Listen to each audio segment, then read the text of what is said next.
Hello everyone, how's it going? I think this is Saturday when I'm recording this, but whatever day it happens to be, when you're listening to this, happy whatever that day is. Hopefully you are enjoying it. Hopefully you didn't have to work too hard during 4th of July. If you had to work for 4th of July, if you didn't, then just disregard this. My name is Chris, and welcome back to the It's Just Music podcast, where I, your host, talks about whatever I happen to be hyperfixating on at the moment when it comes to music. And today we are going to be talking about Beyoncé. Now, there has been a lot of Beyoncé discourse going on, particularly on TikTok, which is where I'm mostly at these days, whether when I'm not on YouTube watching music-related stuff. And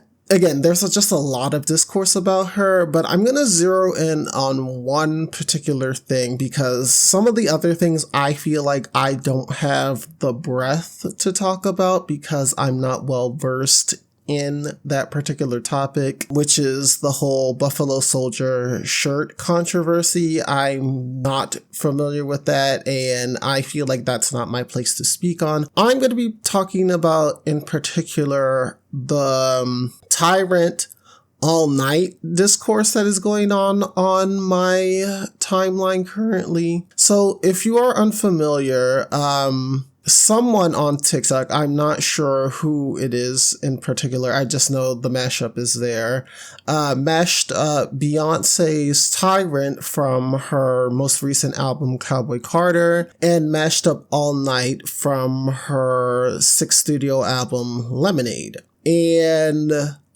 people are not happy about the mashup. Well, I would say diehard Beyoncé fans are not happy about the mashup. The, regular general public, they're using the mashup. I have gotten a few TikToks with the mashup. Personally, don't have a problem with the mashup. I think it sounds fine to me. I'm not actively going to listen to the mashup because as much as I like Tyrant, and as much as I like All Night, I can just listen to both of those songs separately. I don't need to listen to both of them put together. That's just not what I subscribe to when it comes to my Beyoncé music. I like it just the way it is. But a lot of the diehard Beyoncé fans are upset for a couple of reasons. The most prominent reason that I'm seeing is because it takes away what each song is supposed to be about. If you are unfamiliar, again, All Night was on her Lemonade album, and Lemonade was a very deeply personal album for Beyoncé as it detailed the affair that her husband Jay-Z had with some unnamed woman. We still do not know who this woman is. So that album was exploring the feelings and everything that came with that realization. And All Night is specifically about that infidelity, and it's a very emotional song. And then we have Tyrant, again from the Cowboy Carter album, which is it's very sexy.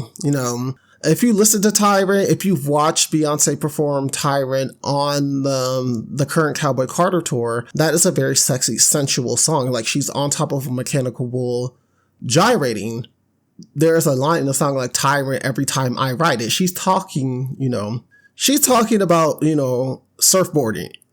Shout out to Self-Titled. So when people took, that pain that was All Night and put it with that sexiness that was Tyrant, people were like, this really doesn't work for me.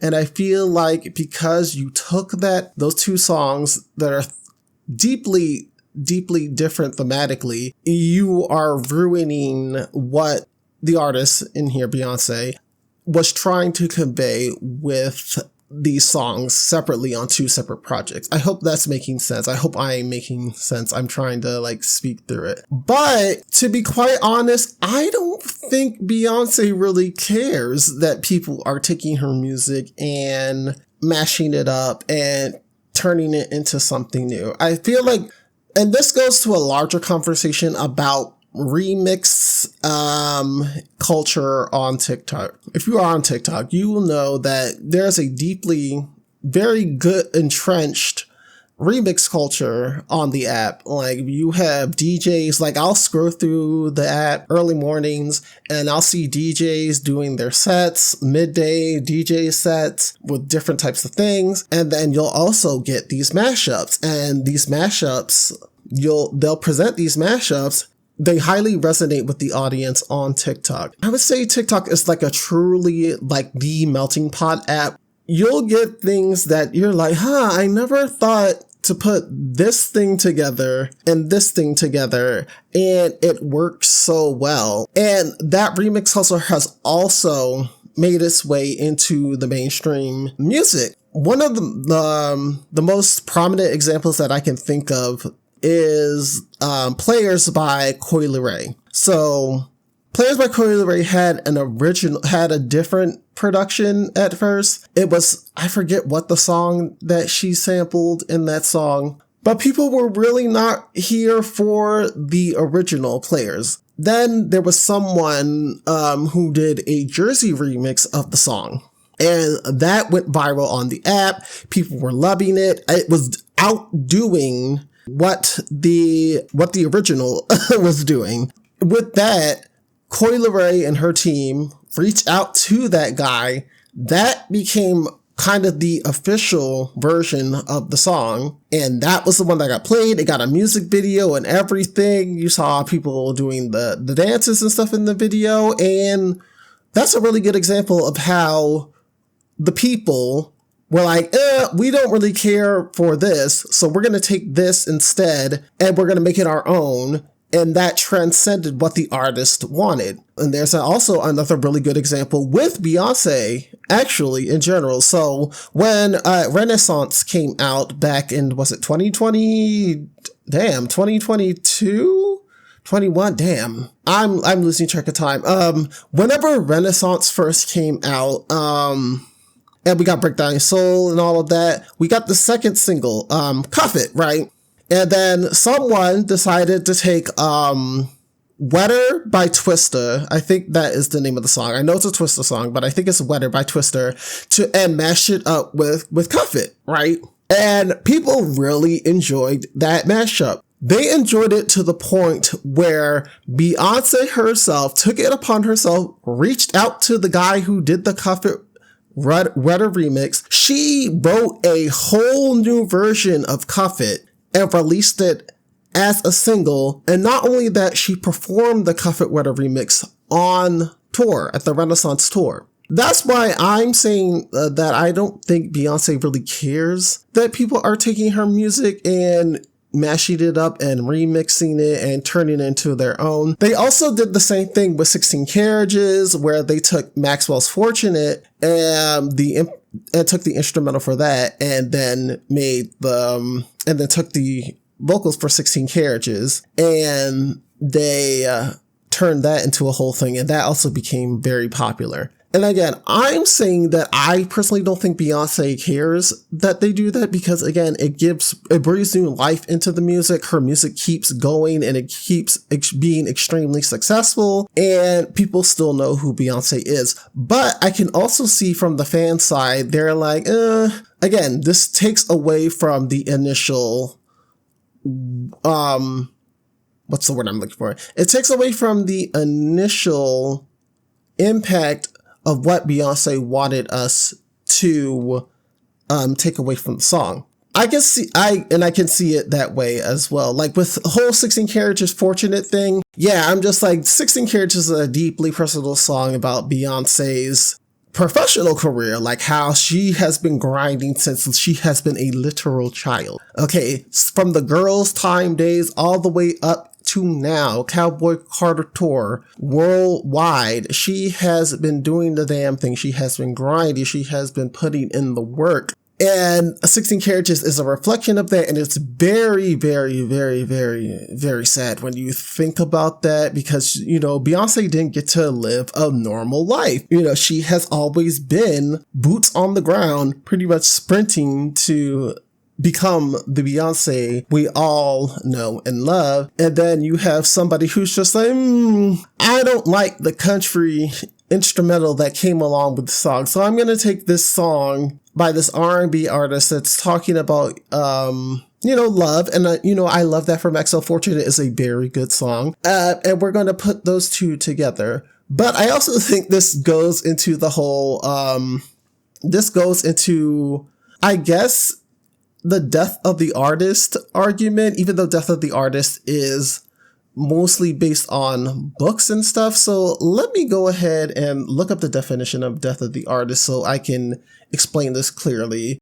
I'm pulling this definition from TV tropes. So death of the author is a concept from the mid-20th century criticism and holds that an author's intentions and biographical facts, politics, religion, etc. should hold no special weight in determining an interpretation of their writing. It's usually understood as a meaning that a writer's views about their own work are no more or less valid than the interpretations of any given reader. Now again, death of the author is a literary thing, but I also feel like that it could apply here as well, because as soon as someone's music is released into the ether, we have leeway to do whatever we want, whether it's love it, keep it the way it is, and, just leave it at that. Or we're like, we don't really care for what the artist gave us. It should be longer. It should be shorter. Why is this in there? Why is that in there? I'm going to take this and I'm going to cut out this part. Let's go ahead and I guess in TikTok's case, in the case of like, what's the one thing on TikTok that they do with the music? Not slow it down, speed it up. Nightcore. We're going to nightcore it up. We're going to take this different instrumental and we're going to slap that over there. I'm going to add my own verse to it. Music can definitely apply to the whole death of the author argument. When people do take All Night by Beyonce and they also take Tyrant and they mash those two things together, as much as we want to hate on it and, people do not like that mashup, like, do you know how many TikToks I have gotten saying that they despise this mashup? We really can't do anything about it. And unless Beyonce is going around sending out cease and desist about this mashup saying like, oh my gosh, no, I don't want this, which also would make that really look bad on her part, I would just say we can just let it ride. Like, I don't think there's an issue with it. Yes, you can dislike it all you want to. It's fine. The only thing that you can do at this point is just avoid it like the plague. Just go ahead, curate your social media presence so you are not hearing this mashup anymore. Just go ahead and hit that not interested button as many times as you think you can and just keep it pushing. Me, I don't get it enough for it to bother me. So I will just keep it pushing. It doesn't bother me. Again, unless she starts performing it on tour, then, y'all, just have at it. Continue making your mashups. People are going to continue to not like the mashups, as everything is not for everybody. But again, I understand the diehard Beehive, why they dislike this mashup in particular. But yeah, I think that's all I have to say on that. I just wanted to get this out. This wasn't even supposed to be this week's podcast. We were supposed to be talking about K-pop Demon Hunters. That's going to come soon because I had a lot of thoughts about that and I actually need to sit down and write my thoughts about K-pop Demon Hunters. But again, thank you. If you happen to be listening to this, thank you for allowing me to rant. And I will catch you guys in the next podcast. Bye.